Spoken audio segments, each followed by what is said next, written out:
player.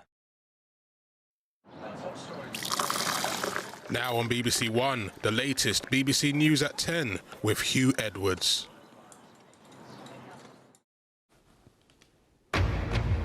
Tonight at 10, the EU's biggest nations have now joined the list of countries suspending use of the Oxford AstraZeneca vaccine. Italy is the latest to take what it calls the precautionary step because of fears about side effects. Spain, Germany and France have done the same. The decision which has been taken is to suspend as a precaution vaccinating with the AstraZeneca vaccine in the hope that we can resume quickly if the opinion of the European Medicines Agency allows. But the AstraZeneca vaccine is safe, according to the World Health Organization, the European Medicines Agency and British experts. This is a safe, effective vaccine as recommended by MHRA, and let's remember, this virus kills people my age, younger people and older people. We'll have the latest on the AstraZeneca debate, and we'll be reporting from Italy, where a third lockdown is underway. Also tonight, more tributes following the death of Sarah Everard, as an independent inquiry is promised into the police handling of Saturday's vigil. There should have been an earlier lockdown in England last autumn. That's according to government ministers and senior officials. But I like it here. No, you don't. No, I don't, but... And there's plenty of British talent among those nominated for this year's Oscars. And coming up in sport on BBC News.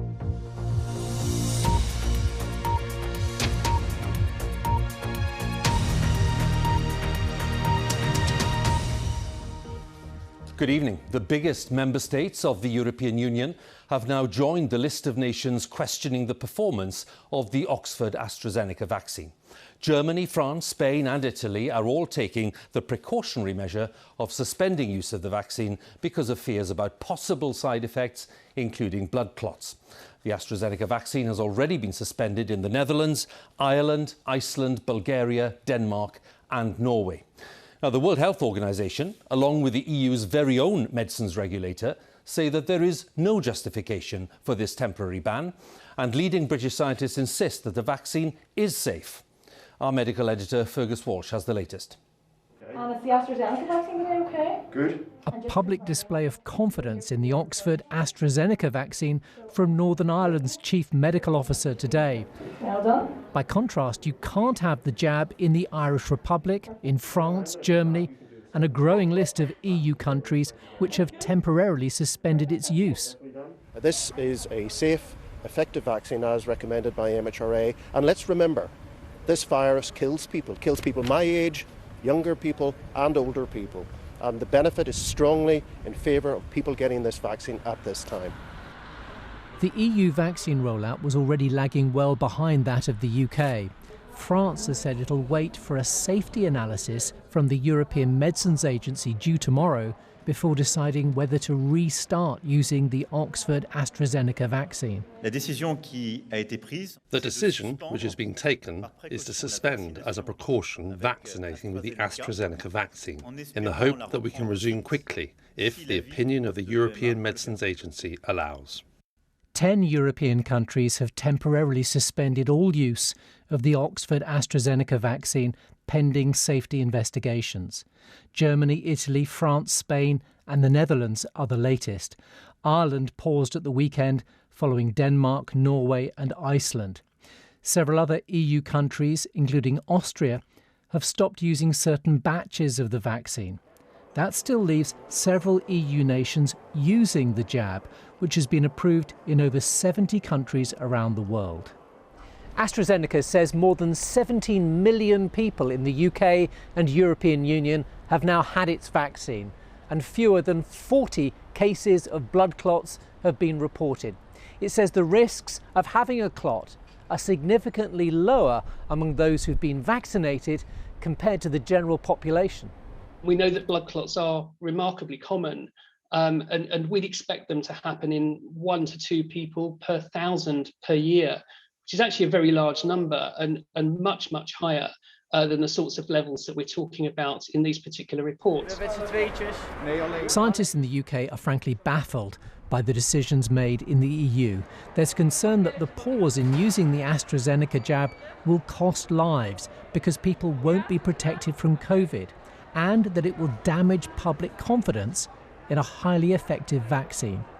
Fergus Walsh, BBC News. Let's talk a little more about this and join our Europe editor Katja Adler in Brussels. Katja, plenty of reports from across the EU of vaccine hesitancy, and it's getting worse in some areas. So this isn't going to help, is it? Well, absolutely not. And if you think about the AstraZeneca jab, Huw, there was already quite a lot of European hesitancy around it. And that is due to mixed messages from a number of European leaders earlier on in the year as to how efficient they thought the vaccine was for the over 65s. Add on into that the fact that many in mainland Europe, Huw, are much more vaccine wary than the majority of the public in the UK. So yes, European governments say they realise how sensitive their decision is if they've decided to temporarily halt the rollout of the AstraZeneca vaccine. But they say actually they're trying to do it to restore public confidence while it's being investigated. So we're seeing country by country inside the EU and the rest of Europe making this decision, but they're waiting for a pan-European verdict. We heard there from Fergus, from the European Medicines Agency. And while it's investigating those reports of blood clots, Huw, it says that it thinks that the virtues of the Oxford AstraZeneca virus far outweigh any risks because the EU needs vaccines. It doesn't have enough of them anyway, Huw, because there's been problems with delivery, and even with the vaccines that the EU has, many countries have had lots of stumbling blocks with their national rollouts. The EU lags way behind the UK, the US, never mind Israel, with trying to get jabs into arms. And all of this while many European countries are facing the third wave of the coronavirus. Just look at Italy reintroducing restrictions just today. Katja, many thanks again. Katja Adler there, Europe editor in Brussels. And just to pick up on the last point Katja was making there, as we were saying, Italy is one of the countries suspending the use of the AstraZeneca vaccine. And Italy is now facing a third wave of the pandemic with a sharp rise in the rate of infections. So the government is introducing new restrictions, including the closure of schools, shops and restaurants. More than half the country is affected. And for 3 days over Easter, that's in early April, there will be a full national shutdown, as our correspondent Mark Lowen reports from Milan. For 95 years, Guido DeNardo's family have dressed the men of Milan, his boutique passing down from his grandparents. But these 12 months have ruined him, with losses of 75% and now closing for another lockdown. Even Europe's fashion capital is fraying. I hope we don't have to shut down completely like so many others here. When I think of how this shop was my parents' and grandparents' life, it makes me want to cry. I'm only staying open for my children. If it were up to me, I would have given up already. A third wave, fueled by the British variant, has closed shops, restaurants and schools in over half of Italy's regions, including here in Lombardy, where Europe's first wave exploded a year ago. For families, it's like being stuck in time. For the COVID generation, it's like time stolen. We feel pretty dreadful. It's like back to square one after a year. It's incredible that the government, the schools haven't had the chance to think about an alternative. We look at Israel, we look at the US, and we look at the UK thinking, wow, things are working there. Yeah. And here? Not really. Turbocharging Italy's slow vaccine rollout, this drive-through centre opened today in Milan, the government pledging to almost double daily jabs now and triple them by mid-April. Well, Italy is finally in full vaccine mobilisation, but there's frustration here that it's taken weeks to get to this point. Yes, there have been supply problems, but only now are the drive-throughs starting and jabs also in schools, theatres and gyms. In the race between vaccine and virus, there's a feeling that Italy has let the latter win for too long. But just hours after vaunting its vaccine increase, Italy halted AstraZeneca jabs, COVID's fix thrown into doubt. As the pandemic drags on, it's taking the new poor with it. 3,500 a day now come to this handout, the price of survival in this, Italy's financial capital. It's a disaster, says Rosanna, whose mother died of COVID. Neither my family nor I can find work now. At least this stops me sleeping under the bridge. From the exhausted to the fearful, Italians are desperate for a sign of hope. But for the first Western country engulfed by the virus, its longed-for path out has been pushed back again. Huw, that way out won't be eased by concerns over the AstraZeneca vaccine and Italy's suspension of it. But the large majority of vaccines administered here so far have been Pfizer. Last year, Italy became the first country in the world to impose a national lockdown exactly 2 weeks before Britain. As you can see here tonight, this tired nation is once again shut at home, desperately hoping that this will be the last lockdown sacrifice it'll be called to make. Mark, many thanks for the latest there in Milan. Mark Lowen, our correspondent there. Now, the Prime Minister, Boris Johnson, has declared his confidence in the Commissioner of the Metropolitan Police, Dame Cressida Dick, who's faced calls to resign following the handling of the vigil on Saturday, when many gathered on Clapham Common in South London following the death of Sarah Everard. Mr Johnson said there will be an independent investigation into what happened. And during the day, MPs have been debating a controversial new policing bill, which will in many ways restrict the right to protest. Our special correspondent Lucy Manning has this report. This is a moment for the country and women in particular. It's triggered something in so many, and although few here will have known Sarah Everard, they think of her and their own experiences of harassment, abuse or rape. Your story is ours, and ours is yours, the message here. That's why the scene 2 days ago, where reflection turned to resentment towards the police behaviour, upset so many. Officers dragging away women taking a stand against violence. And I've noticed it even today. For those at the vigil on Saturday, anger, it didn't stay peaceful. The police in the middle of that vigil made a clear decision to do enforcement, and it was at that point when they went up to the bandstand that the mood changed in the vigil and people became distressed and upset, given the fact that there was a load of burly men going up to a bandstand trying to stop women speaking. Georgina Ashby was also at the vigil and on her way home when she saw a man exposing himself. It was a group of about 5 or 6 police officers, and I went up and said, hey, excuse me, there's a man who has his genitalia out. I feel really uncomfortable. It's a bit scary. Can you please go check it out? And a female officer was like, okay, yeah, let's go. And a male officer said, no, we're not dealing with this. We've had enough with the rioters tonight. We're not going to do it. And how did it leave you feeling they didn't take any action? It was disappointing. I wouldn't say it's necessarily an issue with the police on the ground. Look, they're only listening to instruction. It needs to come from the top. There needs to be a systematic change. The Prime Minister said the pictures from the vigil were distressing, but he still had full confidence in the head of the Metropolitan Police, Cressida Dick. People must feel, but women in particular must feel, that when they make serious complaints about violence, about assault, that they are properly heard and properly addressed. In Westminster, a few hundred people gathered to demonstrate against attacks on women and about the Commons debate this evening on controversial new laws for the police and courts. Tonight, the government said it would spend an extra £20 million on better lighting and CCTV to improve street safety. Too many of us have walked home from school or work alone, only to hear footsteps uncomfortably close behind us. Too many of us have pretended to be on the phone to a friend to scare someone off. Too many of us have clutched our keys in our fists in case we need to defend ourselves. And that is not okay. It is still so emotionally charged here.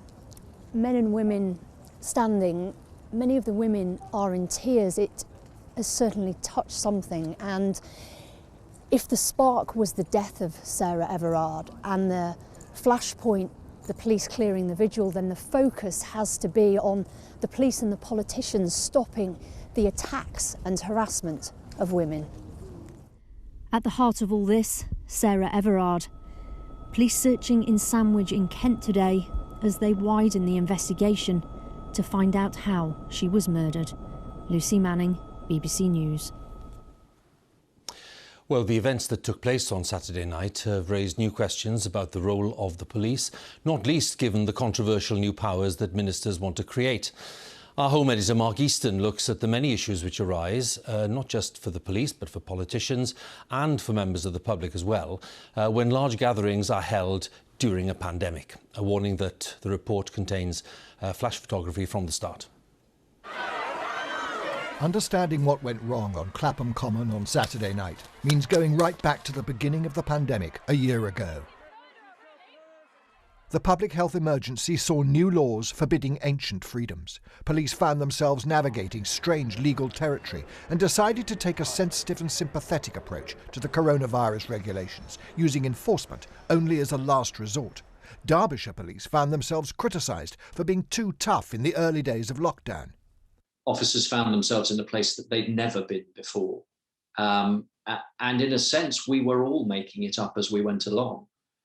Everyone in society. The difference for police officers was that they were having to apply the new legislation. Last summer posed a new question for police: how to deal with protests. The Black Lives Matter movement exploded onto the streets, and rather than risk confrontation, some officers took a knee in solidarity. When demonstrators in Bristol pulled down a statue with police watching on, the Home Secretary let it be known she wanted and expected tougher enforcement. To the criminal minority who have subverted this cause with their thuggery, I simply say this: your behaviour is shameful and you will face justice. The death of Sarah Everard amid the tightest of lockdowns in England prompted an outpouring of anguish. The organisation reclaimed these streets wanted to hold a vigil, promising to provide stewards and ensure social distancing, but police said such an event would be illegal.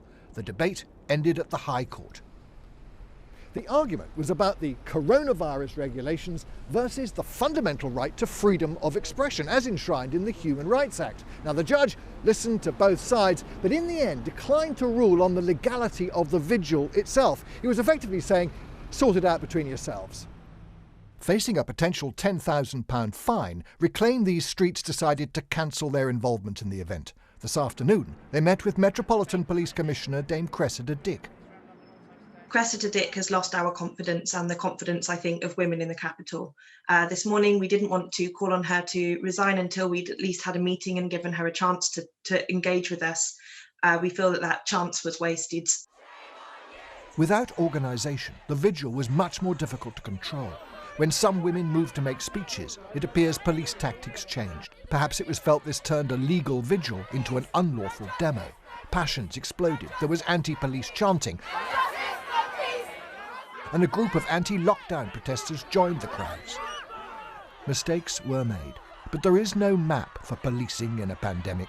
The insensitivity shown on Clapham Common on Saturday night may have been a side effect of COVID-19. Mark Easton, BBC News. Now, senior government ministers and officials have told the BBC there should have been a lockdown in England at an earlier date last autumn to contain the second wave of the pandemic that claimed tens of thousands of lives. On the eve of the first anniversary of the initial restrictions, we start a week of special nightly reports looking back over the past year. Our political editor, Laura Kuensberg, has spoken to 20 ministers and senior officials off the record, the men and women whose decisions have had such a far-reaching effect on people's lives. At the start of March last year, I asked a senior member of the government if they were worried about coronavirus. Their answer was, personally, no. Now, we've lost more than the population of a small city. I've talked to more than 20 senior politicians, officials and former officials. Those who were in the room making the decisions. They agreed to talk on the basis of anonymity. This is what they were thinking as we all watched on. The virus arriving in Italy was when it sank in for most.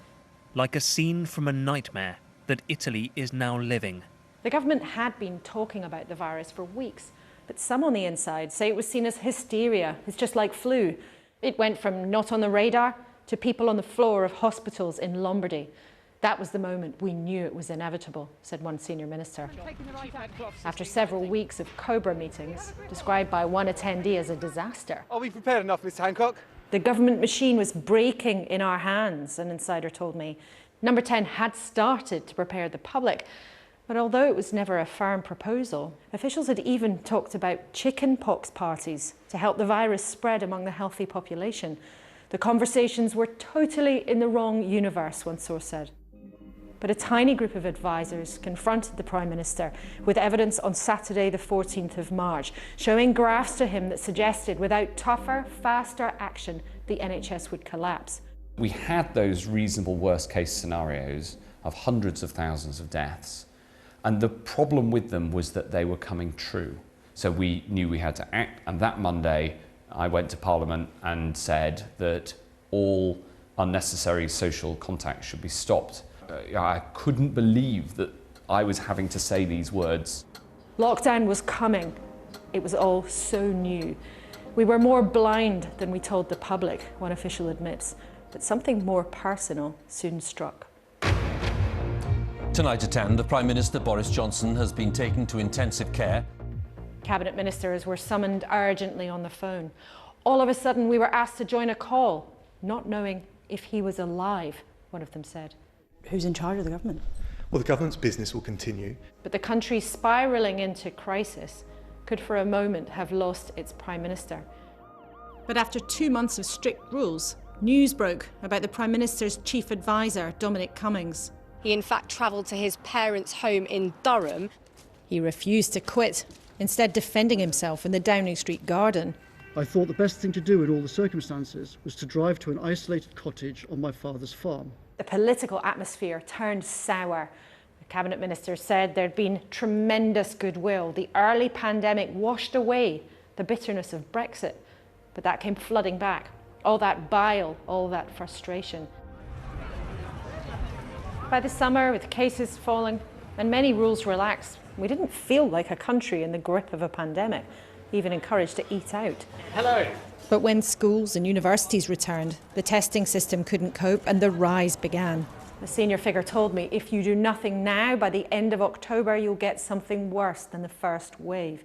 There was frustration among some in Downing Street about the Prime Minister's attitude, sometimes appearing to be in let-it-rip mode. What I said to the Prime Minister over the summer is, review what's gone on, there's likely to be a second wave, and don't make the same mistakes again, because I think that's unforgivable. I might have given you the benefit of the doubt in the first wave, but you didn't learn the lessons and you went and repeated the very same mistakes. The Prime Minister resisted calls for a short lockdown. A senior figure told me the biggest mistake was the rush of blood to the head in the summer, and the Prime Minister has to carry the can. From the middle of September, there were people in government saying, you're going to have to toughen things up, you're going to have to go faster. No, we listened to all of the evidence all the way through, but you've got to balance all of the different considerations. You know, it's only at the Prime Minister's desk that all these different considerations come together. Yet some believe Boris Johnson can't be blamed. It was a reasonable set of judgments to make. No one knew then either about the new variant. The oxygen levels plummet of a COVID patient. But for some of the decision makers still in government, the missed moments of September had a profound effect, setting a course for a terrible second wave. Time and again, those who made the choices cite one big success, throwing everything at finding a vaccine.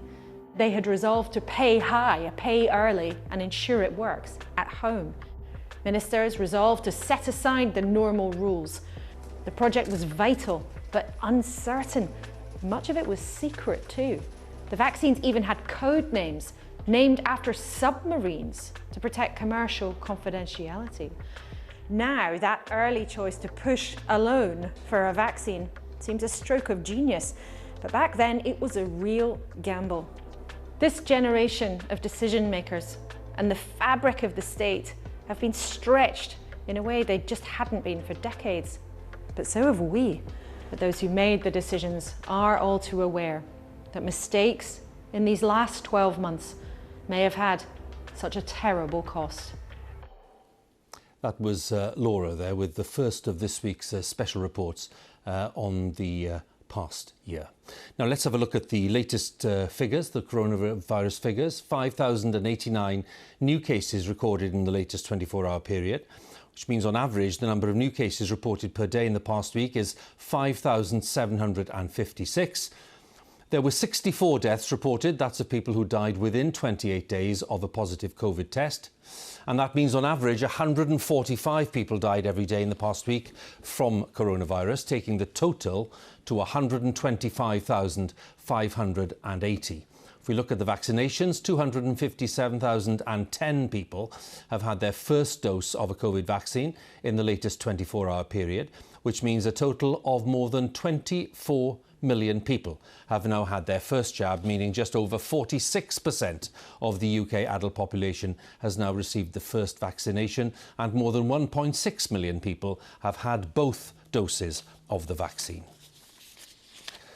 Now, Portugal will be removed from the so-called red list of countries, so travel to England will be allowed again after 4 o'clock on Friday.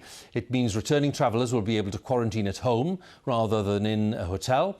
But other countries, including Ethiopia, Oman, Somalia and Qatar, will be added to the travel ban list.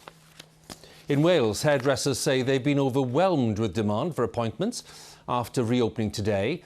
But nail bars and beauty salons are likely to remain shut until at least the middle of next month. More pupils have returned to school in Scotland in the latest phase of easing the lockdown. High school students are beginning face-to-face lessons on a part-time basis, while all primary pupils have now returned to the classroom. Also today, the chocolate retailer Thornton says none of its stores will reopen when the lockdown restrictions are lifted. The decision to close its 61 shops will put more than 600 jobs at risk. The company said it had been badly hit by the pandemic and lost sales over the crucial Christmas and Easter trading periods. Now, the most competitive event of the racing calendar, the Cheltenham Festival, begins tomorrow. There was controversy last year when the event was allowed to go ahead with tens of thousands of spectators, despite the looming pandemic. It will be very different this year with empty stands and a sport rocked by controversy over its treatment of horses, as our sports editor Dan Rowan explains. Final preparations ahead of what will be a unique Cheltenham, one robbed of its famous roar. Last year's festival heavily criticised for going ahead despite fears over the pandemic.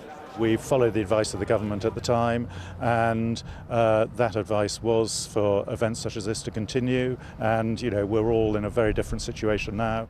This time the controversy is of a different kind. Top trainer Gordon Elliott and amateur jockey Rob James both banned after pictures emerged of each posing with dead horses, plunging the sport into crisis. The woman who runs racing told me it can't afford to be complacent. The images shown in recent weeks and seeing those break through into mainstream media is damaging. We really need to ensure that the racing fans of the future, those people who may potentially own horses in the future, really get the correct image of horse racing, and so we've got a lot of work to do to make sure that that message gets across. 12 months ago, all the concern was for the spectators who came here. But recent events mean that the focus has now shifted to the welfare of horses as racing fights to regain public trust. These thoroughbreds are being cared for in their retirement at these stables in the Cotswolds, among thousands supported by the charity Retraining of Racehorses. But those dedicated to horse welfare want more support. I think the spotlight will be on us even more. We can always do things better, and we need help to do that better. I think the racing industry needs to probably get behind us and really start telling the story much better than we do now. Top trainer Fergal O'Brien has been enjoying his best ever season ahead of the festival and says the sport should not be judged on the recent controversies. You're talking about two very isolated incidents that don't actually represent our sport at all.